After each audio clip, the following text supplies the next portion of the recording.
बिस्तर पर वो नई वाली चादर बिछाना। रहीम को साधारण बिस्तर पर नींद नहीं आती। दूर रहो, मेरे कीमती जोड़े पर तुम्हारे गंदे हाथ लग जाएंगे। अम्मी, इसे समझा दे कि मुझसे फासला बनाकर रखे। सलीमा, क्या तुझे अकल नहीं है? ऐसी चाय पीकर मेरा गला खराब हो जाएगा। बेटा, हमारे पास धन दौलत नहीं है, लेकिन हमारे पास मेहनत और अल्लाह का नाम है। ताई अम्मी, क्या ये आप हैं? प्यारे दोस्तों, आज की यह कहानी सिर्फ एक कहानी नहीं, बल्कि उन लोगों के लिए एक आईना है जो समझते हैं कि ताकत, पैसा और रसूख ही सब कुछ है। अक्सर हम दुनिया की चकाचौंध में यह भूल जाते हैं कि हमारे ऊपर एक और जात है जो चुपचाप सब देख रही है। अल्लाह की लाठी बे आवाज होती है, लेकिन जब वो चलती है तो बड़े बड़े तख्त और ताज मिट्टी में मिल जाते हैं। आज हम आपको एक ऐसी मजलूम और खामोश औरत की दास्तान सुनाएंगे जिसे अपनों ने ही बेसहारा करके दर दर की ठोकरें खाने पर मजबूर कर दिया। उसे लगा कि उसकी दुनिया खत्म हो गई, लेकिन वो नहीं जानती थी कि उसके सब्र का एक एक आंसू अर्श आसमान पर कबूल हो रहा है। यह कहानी है सलीमा की, जिसके पास न दौलत थी न सिफारिश।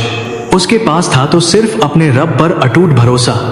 आज की वीडियो में आप देखेंगे कि कैसे एक मजलूम की आह जालिमों के घमंड को राख बना देती है और कैसे अल्लाह ताला खाक छानने वालों को इज्जत के आसमान पर बिठा देता है। अगर आपको भी लगता है कि आपके साथ नाइंसाफी हो रही है, तो आज की यह वीडियो आपके दिल को सुकून भी देगी और आपको सब्र की ताकत भी दिखाएगी। चलिए शुरू करते हैं दिल को झकझोर देने वाली यह सच्ची दास्तान। गांव की सुबह बड़ी सुहानी होती है, लेकिन हफीजा बीवी के घर की दीवारें एक कड़वे सच की गवाह थीं। इस घर में रहने वाले दो भाई रहीम और अयान एक ही कोख से जन्मे थे, लेकिन उनकी तकदीर और उनकी मां की नजरों में जमीन आसमान का फर्क था। हफीजा बीवी एक ऐसी खातून थी जिन्हें सादगी से ज्यादा चमक धमक पसंद थी। बड़ा बेटा रहीम शहर में रहता था। वह जब भी गांव आता अपनी बड़ी सी कार से धूल उड़ाता हुआ आता। उसके हाथों में कीमती घड़ियां होती और जुबान पर अपनी तरक्की के किस्से। वह अपनी मां के लिए शहर से रेशमी साड़ियां और महंगे फल लाता। हफीजा बीवी की आंखें उसे देखकर ऐसे चमक उठती जैसे उनके सामने कोई शहजादा खड़ा हो। हफीजा बीवी ऊंची आवाज में बोली, अरे ओ सलीमा, देख मेरा शेर बेटा आया है, जल्दी से जा और उसके लिए बादाम वाला दूध बना। और सुनो, बिस्तर पर वो नई वाली चादर बिछाना। रहीम को साधारण बिस्तर पर नींद नहीं आती। उसी घर के एक कोने में खड़ा छोटा बेटा अयान यह सब खामोशी से देख रहा होता। अयान, जिसने अपनी पूरी जवानी गांव की मिट्टी और मां की सेवा में गुजार दी थी। वह सुबह 4 बजे उठता, खेतों में हल चलाता और शाम को जो भी 4 पैसे कमाता मां के हाथ पर रख देता। लेकिन हफीजा बीवी के लिए अयान की वो मेहनत फर्ज थी और रहीम का दिया हुआ तोहफा एहसान। अयान धीमी आवाज में बोला, अम्मी, मैं आज मंडी गया था, आपके लिए आपकी पसंद के अमरूद लाया हूं। हफीजा बीवी बिना देखे बोली, रख दे वहीं कोने में। अभी रहीम के पास बैठ, देख वो कितनी बड़ी बड़ी बातें बता रहा है। तू तो बस सारा दिन मिट्टी में सान कर आता है, कभी अपने भाई से भी कुछ सीख लिया कर। अयान का दिल छलनी हो जाता, पर वह कुछ न कहता। वह जानता था कि मां की डांट में भी दुआ होती है, ऐसा वह सोचता था। लेकिन वह यह नहीं देख पा रहा था कि यह डांट नहीं, बल्कि एक गहरी नफरत और भेदभाव की दीवार थी जो घर के बीचों बीच खड़ी हो चुकी थी। अयान की बीवी सलीमा, जो एक बेहद नेक और सीधी सादी लड़की थी, वह घर का सारा काम करती। गोबर पाथने से लेकर कुएं से पानी भरने तक सारा बोझ उसी के कंधों पर था। दिन भर की ये थकाने वाली मेहनत भी सलीमा के लिए कम थी, क्योंकि उसे काम से ज्यादा घर वालों के तानों और बेइज्जती का बोझ उठाना पड़ता था। सलीमा की आंखों में आंसू आ जाते। वह रात भर चूल्हे के सामने बैठती, धुआं उसकी आंखों में चुभता, लेकिन उसे दुख धुएं का नहीं, बल्कि उन तानों का था जो उसे बिन बात के सुनने पड़ते थे। अयान जब रात को थका हारा कमरे में आता तो सलीमा को रोता देख उसका दिल भर आता। अयान बोला, सलीमा, रो मत, अल्लाह सब्र करने वालों के साथ है। आज हमारी गरीबी उन्हें खटकती है, लेकिन याद रखना, इज्जत और जिल्लत सिर्फ अल्लाह के हाथ में है। बस अपना दिल साफ रखो। पर अयान यह नहीं जानता था कि यह भेदभाव तो बस शुरुआत थी। लालच और घमंड की आग इस घर को ऐसी जगह ले जाने वाली थी जहां से वापसी का कोई रास्ता न था। और हफीजा बीवी, जो इस घर की बड़ी थी, उन्होंने अपनी ममता को पैसे के तराजू में तौल दिया था। रहीम की शादी शहर के एक रईस घराने की लड़की शगुफ्ता से तय हुई थी। हफीजा बीवी की खुशी का ठिकाना न था। पूरे गांव में ढिंढोरा पिटवाया गया। अयान ने अपनी पूरी जमा पूंजी, जो उसने सालों से मेहनत करके एक एक रुपया जोड़कर बचाई थी, भाई की शादी की तैयारी में लगा दी। उसने टेंट वालों से लेकर हलवाई तक हर काम खुद दौड़ दौड़ कर किया ताकि भाई की साख बनी रहे। लेकिन जब शगुफ्ता ने इस घर में कदम रखा तो वह अपने साथ खुशियां नहीं बल्कि घमंड और नफरत का काला साया लेकर आई। शगुफ्ता का पहला दिन शगुफ्ता लाल जोड़े में सजी, सोने के भारी जेवरों से लदी जब घर में दाखिल हुई तो उसकी नजरें प्यार ढूंढने के बजाय कमियां ढूंढ रही थी। उसने कमरे के पुराने फर्नीचर और दीवारों की सीलन को ऐसे देखा जैसे वह किसी जेल में आ गई हो। शगुफ्ता नाक सिकोड़ते हुए बोली, अम्मी, रहीम तो कहते थे कि गांव का घर बहुत बड़ा और साफ है, लेकिन यहाँ तो सांस लेना भी मुश्किल है। और ये औरत कौन है जो फटे हुए दुपट्टे में मेरे पास खड़ी है? हफीजा बीवी मुस्कुराते हुए बोली, बेटा, ये सलीमा है, अयान की बीवी। तू फिक्र मत कर, ये घर के सारे काम कर लेगी। तू तो शहर की शहजादी है, तू बस आराम कर। सलीमा ने आगे बढ़कर शगुफ्ता के पैर छूने चाहे, लेकिन शगुफ्ता ने झटके से अपना पैर पीछे खींच लिया। शगुफ्ता बोली, दूर रहो, मेरे कीमती जोड़े पर तुम्हारे गंदे हाथ लग जाएंगे। हफीजा बीवी, इसे समझा दें कि मुझसे फासला बनाकर रखे। सलीमा का दिल टूट गया, पर उसने एक शब्द भी नहीं कहा। उसने सोचा शायद नई दुल्हन है, धीरे धीरे सब ठीक हो जाएगा। पर हालात ठीक होने के बजाय बिगड़ते चले गए। काम का बोझ और तानों की बौछार कुछ ही दिनों में घर का नक्शा बदल गया। शगुफ्ता दोपहर के 12 बजे सोकर उठती। उसके उठते ही सलीमा को नाश्ता तैयार रखना पड़ता। अगर चाय में जरा सी चीनी कम होती तो शगुफ्ता पूरा कप आंगन में फेंक देती। शगुफ्ता बोली, सलीमा, क्या तुझे अकल नहीं है?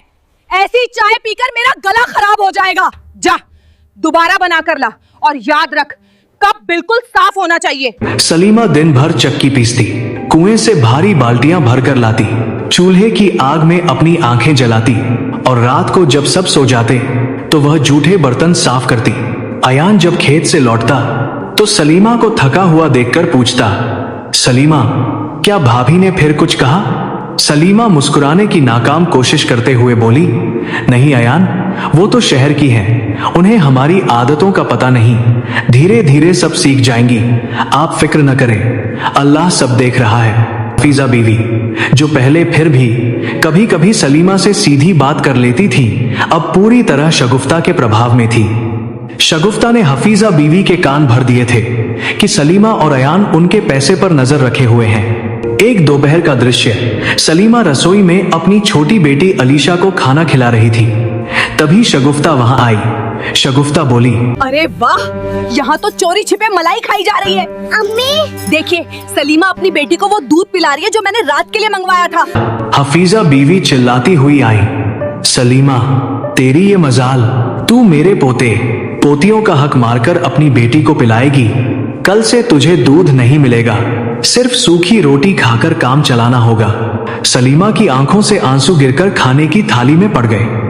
उसने कहना चाहा कि यह दूध उसने अयान की मेहनत की कमाई से अलग से खरीदा था, लेकिन उसकी आवाज उसके गले में ही दब गई। उसने अपना प्याला पीछे हटा लिया और अपनी बच्ची को गले से लगा लिया। यही वह समय था जब सलीमा के सब्र का इम्तिहान शुरू हुआ। उसने चुप रहना सीख लिया था। वह जानती थी कि अगर उसने पलटकर जवाब दिया तो घर में महाभारत मच जाएगी और अयान परेशान होगा। वह हर जुल्म सहती, हर ताना सुनती और रात को मुसल्ले नमाज की चटाई पर बैठकर सिर्फ एक ही बात कहती, या अल्लाह, मुझे सब्र दे, मेरे बच्चों का मुकद्दर संवार दे। कहते हैं कि तूफान आने से पहले सन्नाटा छा जाता है। सलीमा के जीवन में भी ऐसा ही एक सन्नाटा छाया हुआ था। वह अपने कमरे में बैठी अलीशा को सुला रही थी और रह रहकर उसका दिल डूब रहा था।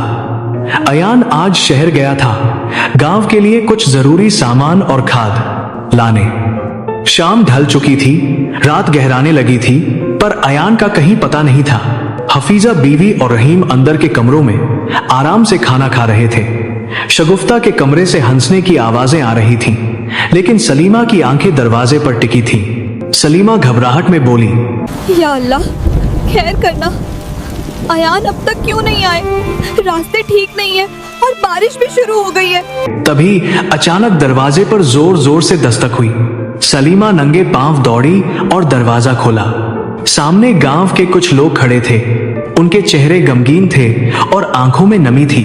गांव का एक आदमी कांपती आवाज में बोला, सलीमा बेटी, हिम्मत रखना। अयान की साइकिल को शहर वाले मोड़ पर एक तेज रफ्तार ट्रक ने टक्कर मार दी है। सलीमा के कानों में जैसे गरम शीशा उड़ेल दिया गया हो। वह वहीं पत्थर की मूरत बन गई। पीछे से हफीजा बीवी और रहीम भी बाहर आ गए। क्या हुआ? अयान कहाँ है? हफीजा बीवी ने पूछा।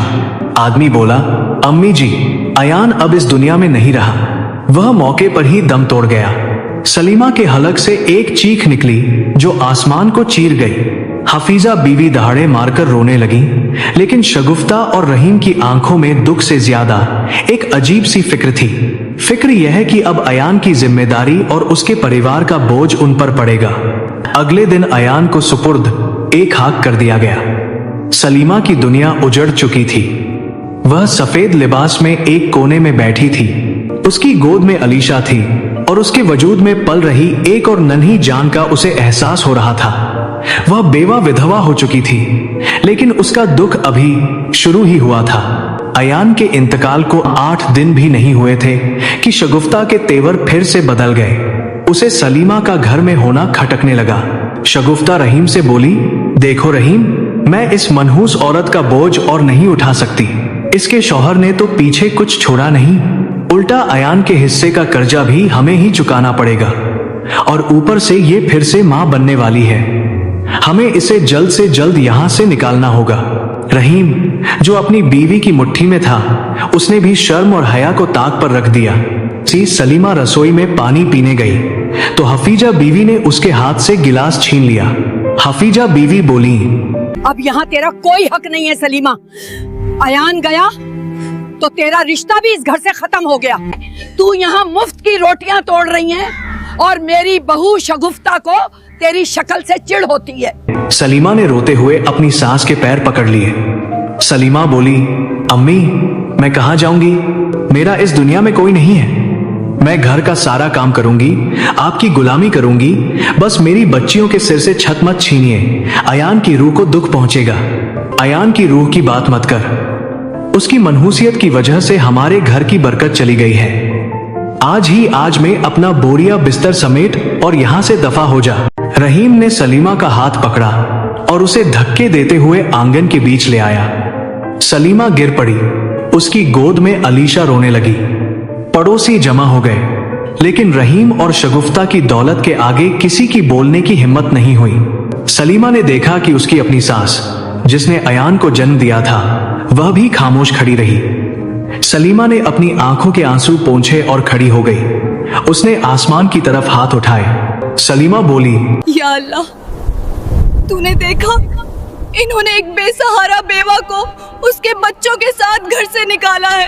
आज मेरा कोई गवाह नहीं, पर तू तो गवाह है। मैं इनसे बदला नहीं मांगती। सलीमा ने अलीशा की उंगली पकड़ी, अपनी एक छोटी सी पोटली उठाई और उस घर से बाहर निकल गई जहां उसने अपनी जिंदगी के सबसे हसीन और सबसे दुखद पल बिताए थे। बारिश थम चुकी थी, पर सलीमा की आंखों के सावन का अभी अंत नहीं था। वह अंधेरी सड़क पर अकेली थी, पर उसके साथ उसका रब था। जब इंसान के सारे रास्ते बंद हो जाते हैं, तब खुदा का रास्ता खुलता है। सलीमा उस रात सड़क पर थी, बेघर और बेसहारा, लेकिन उसे अपने रब पर पूरा भरोसा था। तभी अंधेरे में एक लालटेन की रोशनी दिखाई दी। वह रुबीना खाला थी, जो गांव के किनारे एक छोटे से मकान में रहती थी। रुबीना खुद एक विधवा थी और सिलाई कढ़ाई करके अपना गुजारा करती थी। रुबीना खाला सहारा देते हुए बोली, सलीमा बेटी, इस हाल में यहाँ क्या कर रही हो? चलो मेरे साथ, जब तक तुम्हारा कोई ठिकाना नहीं बनता, मेरा घर तुम्हारा घर है। सलीमा की आंखों में आंसू आ गए। अल्लाह ने एक फरिश्ता भेज दिया था। रुबीना खाला ने न सिर्फ उसे छत दी, बल्कि उसे जीने का हुनर भी सिखाया। सलीमा ने रुबीना खाला से सिलाई सीखी। कुछ ही महीनों बाद सलीमा ने अपनी छोटी बेटी मरियम को जन्म दिया। अब जिम्मेदारी और बढ़ गई थी। सलीमा सुबह सूरज निकलने से पहले उठती, दूसरों के घरों में झाड़ू पोछा करती, फिर दोपहर से लेकर आधी रात तक सिलाई मशीन पर बैठी रहती। उसकी उंगलियां सुई चुभने से नीली पड़ जाती, कमर में दर्द होता, लेकिन जब वह अपनी दोनों बेटियों अलीशा और मरियम के मासूम चेहरे देखती तो उसकी सारी थकान मिट जाती। सलीमा बेटियों से बोली, बेटा, हमारे पास धन दौलत नहीं है, लेकिन हमारे पास मेहनत और अल्लाह का नाम है। तुम खूब पढ़ना, इतना पढ़ना कि दुनिया तुम्हें तुम्हारी कामयाबी से पहचाने, न कि तुम्हारी गरीबी से। क्या वक्त गुजरता गया, अलीशा और मरियम बड़ी होने लगी।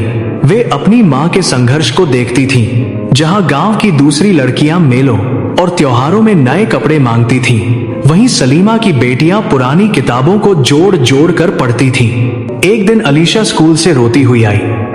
अलीशा बोली, अम्मी, आज स्कूल में शगुफ्ता ताई के बेटों ने मेरा मजाक उड़ाया। उन्होंने कहा कि एक नौकरानी की बेटी कभी अफसर नहीं बन सकती। सलीमा ने अलीशा के आंसू पोंछे और उसे आईने के सामने खड़ा किया।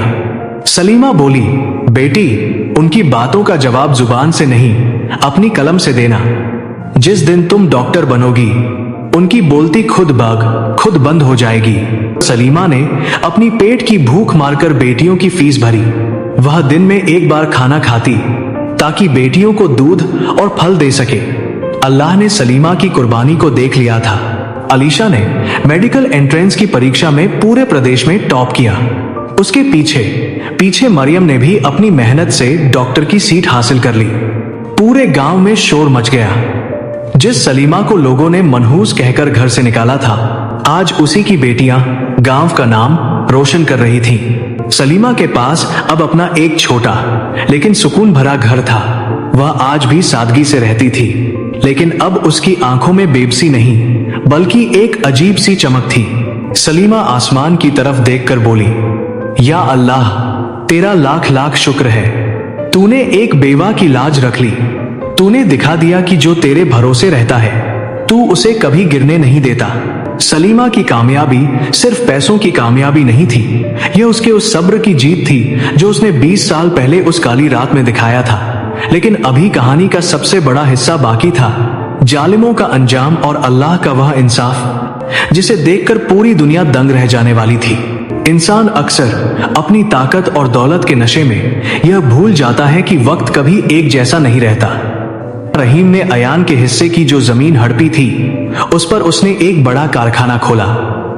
शुरुआत में तो बहुत मुनाफा हुआ, लेकिन हराम की कमाई में बरकत नहीं होती। देखते ही देखते रहीम को व्यापार में भारी घाटा हुआ। उस पर कर्ज का पहाड़ टूट पड़ा। तनाव और बदनामी की वजह से रहीम को दिल का दौरा पड़ा और वह सलीमा से माफी मांगे बिना ही इस दुनिया से कूच कर गया। अब घर की कमान शगुफ्ता के बेटों के हाथ में थी। शगुफ्ता ने अपने बेटों को सिर्फ पैसा और घमंड सिखाया था, लिहाजा उन्होंने वही सुलूक अपनी मां के साथ किया जो शगुफ्ता ने सलीमा के साथ किया था। शगुफ्ता का बेटा चिल्लाते हुए बोला, अम्मी, आपके इलाज और दवाइयों पर हम और पैसा बर्बाद नहीं कर सकते। आपके नखरे अब हमसे नहीं झेले जाते। बेहतर होगा कि आप किसी वृद्धाश्रम या अपने मायके चली जाएं। शगुफ्ता की आंखों के आगे अपनी ही पुरानी करतूतें घूमने लगी। उसे याद आया कि कैसे उसने सलीमा को बुखार की हालत में घर से निकाला था। आज वही मंजर उसके साथ दोहराया जा रहा था। उसके अपने बेटों ने उसे एक पुराने स्टोर रूम में डाल दिया और उसे खाने के हरी शगुफ्ता को एक ऐसी बीमारी ने जकड़ लिया जिसमें उसके जिस्म पर गहरे घाव होने लगे। उसके अपने बेटे और बहुएं उसके कमरे के पास से गुजरते वक्त अपनी नाक पर रुमाल रख लेते थे। कोई उसे हाथ लगाने को तैयार नहीं था। एक दिन उसके बेटों ने उसे चुपचाप शहर के एक सरकारी अस्पताल के बाहर लावारिस हालत में छोड़ दिया। शगुफ्ता, जो कभी सोने के जेवरों से लदी रहती थी, आज फटे पुराने कपड़ों में अस्पताल के गलियारे में पड़ी अपनी मौत की दुआ मांग रही थी। तभी अस्पताल में एक हलचल हुई। अस्पताल की नई chief surgeon doctor Alisha Ayan अपने स्टाफ के साथ राउंड पर आई थी। सफेद कोट पहने, गले में स्टेथोस्कोप लटकाए, अलीशा की शख्सियत से इल्म और इज्जत झलक रही थी। अलीशा की नजर स्ट्रेचर पर पड़ी एक लाचार औरत पर पड़ी। उसका चेहरा सूख कर कांटा हो गया था, लेकिन अलीशा को अपनी ताई अम्मी की वो तीखी आवाज और वो घमंडी चेहरा आज भी याद था। डॉक्टर अलीशा चौंकते हुए बोली, ताई अम्मी, क्या यह आप हैं? शगुफ्ता ने अपनी धुंधली आंखों से ऊपर देखा। सामने डॉक्टर के रूप में वही अलीशा खड़ी थी जिसे उसने दूध के एक गिलास के लिए तरसाया था। शगुफ्ता के पास बोलने की ताकत नहीं थी, उसकी आंखों से बस पछतावे के आंसू बहने लगे।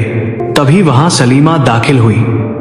एक शांत और गरिमापूर्ण महिला लग रही थी। अपनी बड़ी बेटी को एक मरीज के पास खड़ा देख वह करीब आई। जैसे ही उसकी नजर शगुफ्ता पर पड़ी, सलीमा की रूह कांप उठी। शगुफ्ता लड़खड़ाती आवाज में बोली, सलीमा, मुझे माफी कर दो। अल्लाह ने मुझे मेरे किए की सजा दे दी। देखो, मेरे अपनों ने मुझे यहां फेंक दिया। मैं तुम्हारे सामने खड़ी होने के काबिल भी नहीं हूं। सलीमा की आंखों में कोई नफरत नहीं थी। उसने आगे बढ़कर शगुफ्ता का वह हाथ थाम लिया जिसमें जख्म थे। सलीमा बोली, अपा, आप शर्मिंदा न हो। अल्लाह बड़ा गफूर और रहीम है। मैंने आपको बहुत पहले माफी कर दिया था। अलीशा, बेटा, इनका इलाज शुरू करो। इन्हें सबसे अच्छे वार्ड में शिफ्ट करो। ये तुम्हारी ताई अम्मी है। अस्पताल का स्टाफ हैरान था कि जिस औरत को उसके सगे बेटों ने छोड़ दिया, उसकी देखभाल वह औरत कर रही है जिस पर उसने सालों जुल्म किए। तो प्यारे दोस्तों, यह थी सलीमा के सब्र और अल्लाह के इंसाफ की वह दास्तान जो हमें बहुत कुछ सोचने पर मजबूर कर देती है। अक्सर हम अपनी छोटी सी कामयाबी या थोड़े से पैसे के घमंड में यह भूल जाते हैं कि जिस रब ने हमें दिया है वो पल भर में छीन भी सकता है। शगुफ्ता और रहीम को लगा था कि अयान के जाने के बाद वो सलीमा को बेघर करके चैन की नींद सो पाएंगे, लेकिन उन्होंने यह नहीं सोचा था कि उस बेसहारा बेवा की आह सीधे अर्श तक जाएगी। आज की यह कहानी हमें 3 बड़े सबक देती है। सब्र कभी जाया नहीं जाता। अगर आप पर कोई जुल्म कर रहा है तो खामोश हो जाइए और अपना मामला अल्लाह की अदालत में छोड़ दीजिए, क्योंकि जो फैसला इंसान नहीं कर पाता वो खुदा का इंसाफ कर दिखाता है। रिश्तों की कद्र करें, पैसा आता जाता रहता है, लेकिन अपनों का दिल दुखाकर कमाया गया धन कभी बरकत नहीं लाता। मुसाफिर हैं हम सब इस दुनिया में, हम सब मुसाफिर हैं। यहाँ हमारा घमंड, हमारी दौलत सब यहीं रह जाएगी। साथ जाएंगे तो सिर्फ हमारे नेक अमल। प्यारे दोस्तों, अगर आपके आसपास भी कोई सलीमा जैसी बेबस औरत या कोई यतीम बच्चा है तो उनका सहारा बनिए, उन्हें धुतकारिए मत। क्या पता आपकी थोड़ी सी हमदर्दी किसी की पूरी दुनिया बदल दे और आपके लिए जन्नत का रास्ता खोल दे। म्यूजिक थोड़ा सा तेज होता है। उम्मीद है कि आज की इस कहानी ने आपके दिल को छुआ होगा और आपको एक नई सोच दी होगी। अगर आपको यह वीडियो पसंद आई हो तो इसे लाइक जरूर करें और अपने दोस्तों और परिवार के साथ